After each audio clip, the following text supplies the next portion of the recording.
Hey guys, so like I mentioned before in my Jojo Rabbit review, I promised that I would be uploading another video this weekend to make up for being so short.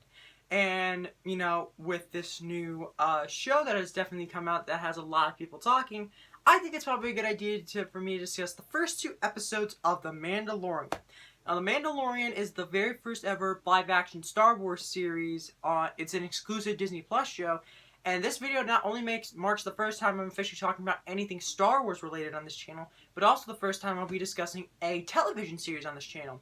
I was originally planning on discussing Stranger Things Season 3, but the problem is that my schedule couldn't allow me to talk about it. But in case you're wondering what my thoughts were on that, I really dug it. Probably the best season since the first one. Really intrigued to see where Season 4 is going. But yeah, enough about that. We're talking about The Mandalorian. Now, something that you should know about The Mandalorian is, of course, the people behind The Mandalorian. Now, the show was created by Jon Favreau, who's definitely made a name for himself as he's directed films like Elf with Will Ferrell, the first 2 Iron Man movies with Robert Downey Jr., the live-action remake of The Jungle Book, and the live-action remake of The Lion King. So, he's definitely got an impressive filmography, and now he's taking his talents to the world of Star Wars. And not only that, but for the most part, he wrote almost every single episode of this series, including creating it and producing it, which is also really cool. He said the fact that the reason why he couldn't direct an episode was because he was way too busy with Lion King, which is very understandable. But yeah, he says the fact that for Season 2, he is intending to direct an episode then. But yeah. But the people that he has gotten for this series is really good because here are some of the directors. Dave Filoni, who has been known to work with several other animated Star Wars shows like The Clone Wars and Star Wars Rebels, is now attaching his talents to this, as he directed the first episode. Rick Fujiwara, who directed a little independent film called Dope, which started to make more from Into the Spider-Verse fame, he also directed episode 2. Deborah Chow, who's directed several episodes of Jessica Jones, she's going to be directing a couple episodes. And then they're going to be the directors who will be actually helming 1 episode each, which will be Bryce Dallas Howard making her directorial debut with this show, as she's actually the daughter of Ron Howard, the director of films like A Beautiful Mind, Apollo 13, How the Grinch Stole Christmas with Jim Carrey, and of course, Solo: A Star Wars Story after Phil Lord and Christopher Miller got fired from that.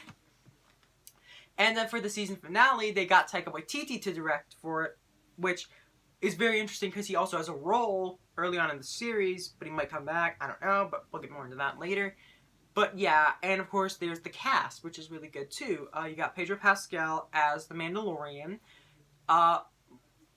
He's actually a really cool actor, as he's appeared in several episodes of Game of Thrones. He was in a Netflix movie called Triple Frontier with Ben Affleck and Oscar Isaac. Poe Dameron, in case you're wondering who Oscar Isaac is. There's also, he's going to be in Wonder Woman 1984, as he will be portraying Maxwell Lord. So, yeah. He's definitely a really good actor.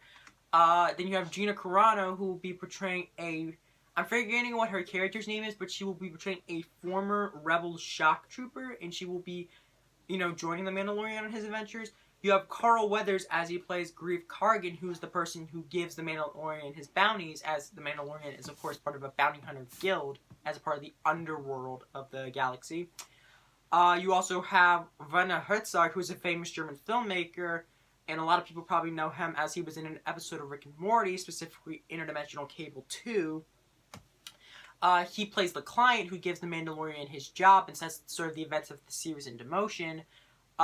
Nick Nolte also portrays a creature who helps out the Mandalorian when he's trying to be able to get the individual that the client has asked for. And Taika Waititi portrays IG-11, who is a bounty hunter droid, which is cool.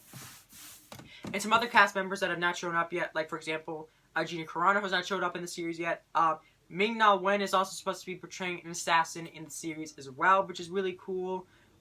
So yeah, the cavalry from Agents of S.H.I.E.L.D. is going to be in The Mandalorian.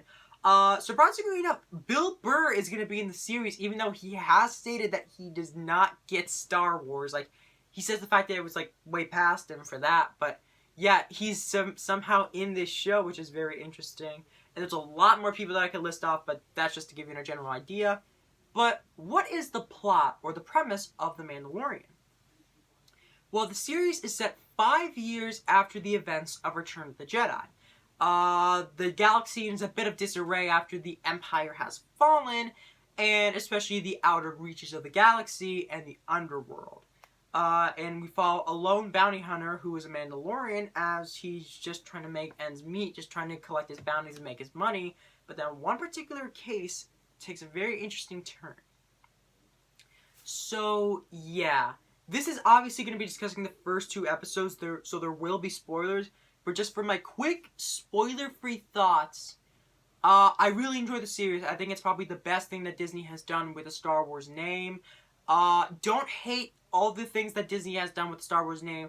I like Force Awakens, even though it was a bit derivative of the original trilogy.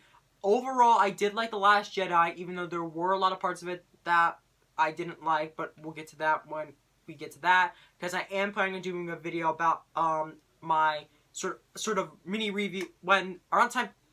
Okay, so here's what I'm gonna do. What I'm trying to say is that around time period of when The Rise of Skywalker comes out, I'll be making 3 separate videos talking about the 3 other movies, 3 separate eras of the Star Wars. There's the original trilogy, the prequel trilogy / special editions, and the Disney era of Star Wars movies. But just to let you know, I like as I stated before, I like Force Awakens, even though there are a lot of elements very similar to the original trilogy.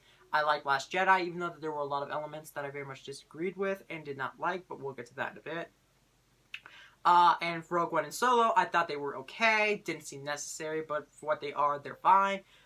I have not seen Star Wars Rebels, so I really can't comment on that. So, yeah, this is definitely the best thing that Disney has done with the Star Wars name.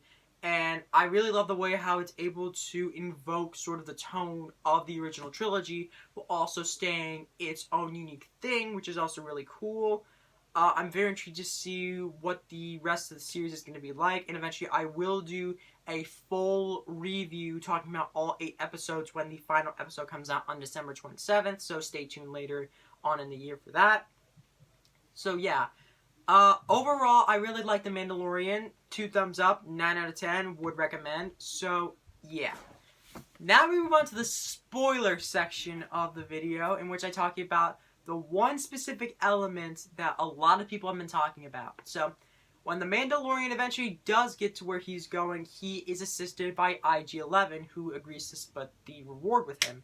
And by the time they find it, they find a pod.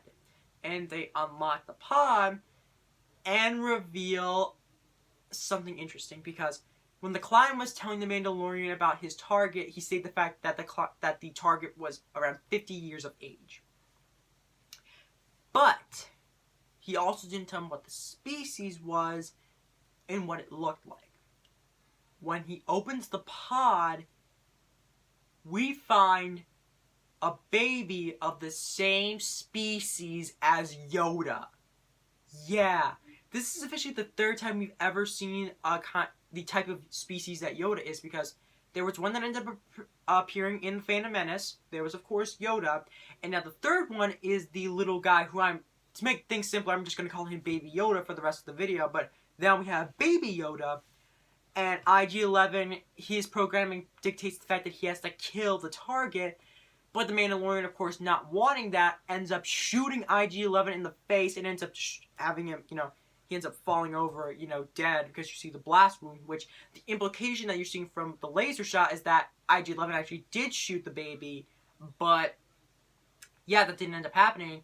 And episode 2 very much deals with the Mandalorian trying to figure out how to transport the child back, but then he finds out the fact that his ship has been raided by Jawas, which begs the question, is the planet that the Mandalorian is on, is it Tatooine, or is it a different planet altogether? Also, I apologize in advance if you hear any background noise. My siblings know I'm recording.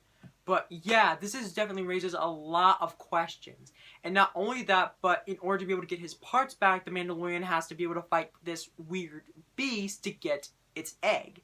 And he almost ends up dying, but then we find out something interesting. Little baby Yoda has got the Force. As he was able to use the Force to assist the Mandalorian and make sure the fact that he didn't die. And eventually the Mandalorian was able to get enough time to be able to stab it and did kill it. And he got the egg, meaning he got his parts back. But, of course, being a baby, it drained a lot out of Baby Yoda. So he's pretty much asleep for the rest of the episode.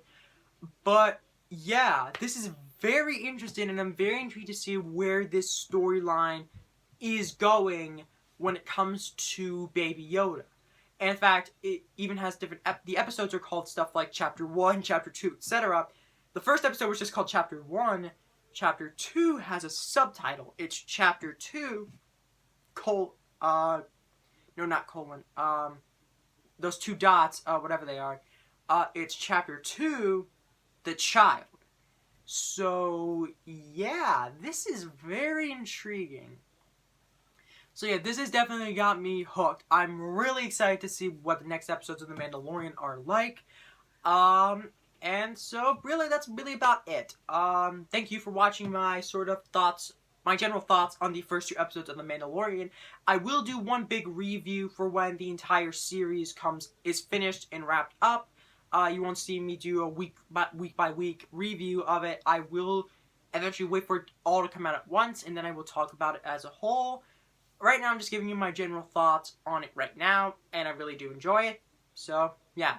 I hope you guys enjoyed, and stay tuned later this week as I might be doing a review of Frozen 2, and if I can't have the time to do that, I will probably do a review of Knives Out this weekend, because I actually got tickets to an early screening, so you might see that later on down the week.